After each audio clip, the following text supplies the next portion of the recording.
And it's really important for us to realize that that is where we all have power right now. So in times where we feel powerlessness about what our government is doing or what's happening in the world, the spiritual practices that we do create change. And all spiritual traditions have been teaching for thousands of years that everything manifests in the spiritual before it manifests in the physical.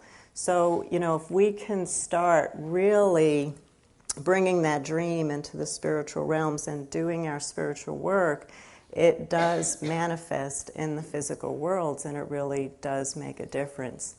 A principle that I've been working with and have actually been doing scientific experiments to test this one out, and I'll share a little bit about that with you this morning, is it's who we become that changes the world, not what we do.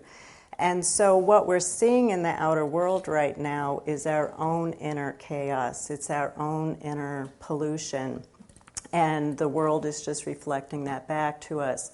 If we could do that old alchemy work of working within and through that dense darkness inside, then the outer world will reflect that light back to us again. So that's another principle that we have to work with.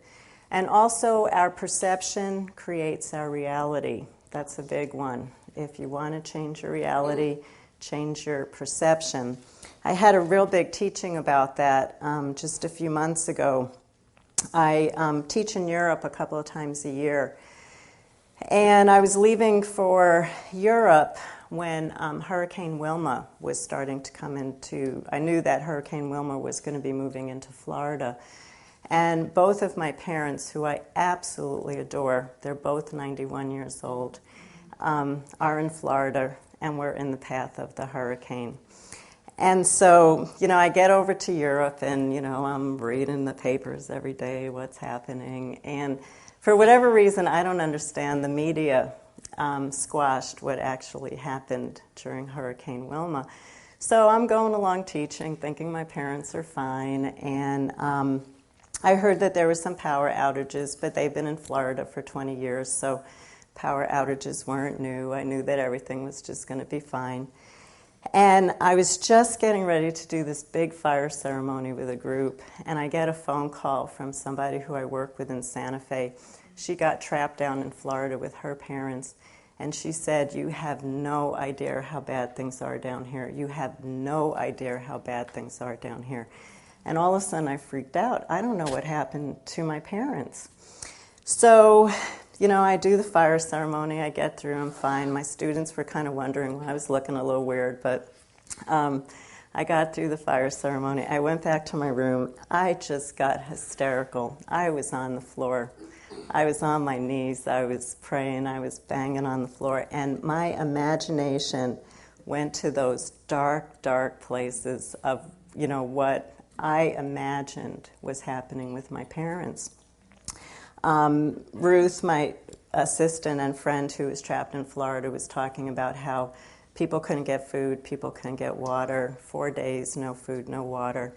So, you can imagine where my mind, when you really let yourself get into that shadow state. And it took about 24 hours for me to find out that my parents were really okay. And actually, they were doing fine, and that they were being taken care of. And then I left Switzerland, and I was going to Amsterdam, and I was sitting on the plane. And you know how when you've been in a really fragile state, everything affects you. And I had been seeing newspapers and seeing the news and, everything that was happening in the world. And I was sitting on the airplane, and I closed my eyes, and I saw this dark tunnel, and I realized that I was getting ready to really move into a very dark place of depression, where I had been at times of my life. But there didn't seem to be a way out. The only way out was going to be through. And I knew I would get through that tunnel, but I knew it was going to be long, and I knew it was going to be very dark, and it wasn't going to be a fun time. And I'm just getting ready to move into this tunnel, and I hear a voice say to me, You do have a different choice. And I said, okay, tell me about it.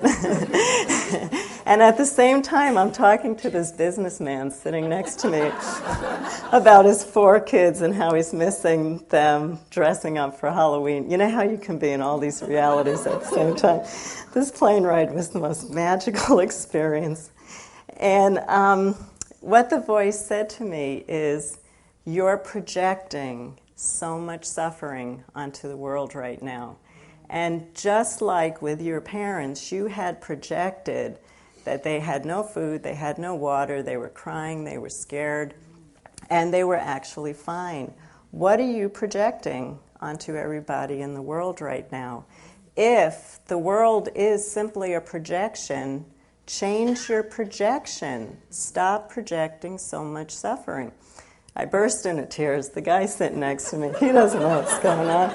You know, he couldn't figure out why I was so touched about his 4 kids in Halloween.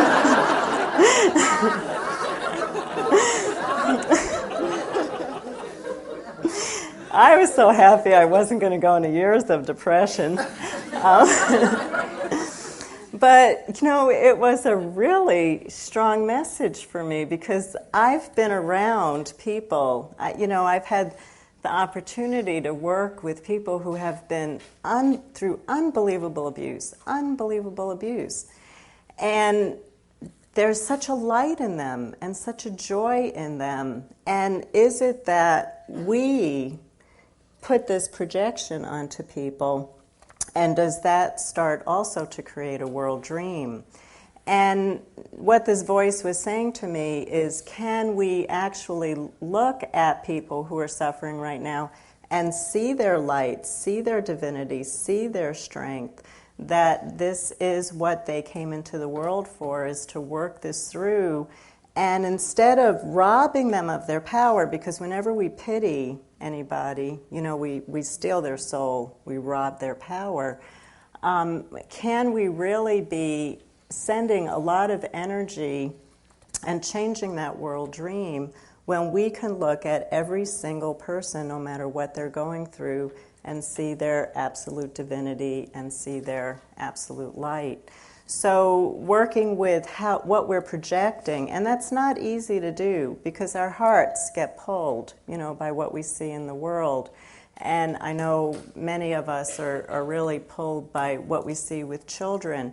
But if we can really see that light, if we can see that divinity, and if we can see that we're all in this together, and that we're all facets of the creative forces of the universe, and we all have that power to create a dream, that really is a spiritual practice that we can bring into our lives that can really help to change things, I think, on a very, very big level.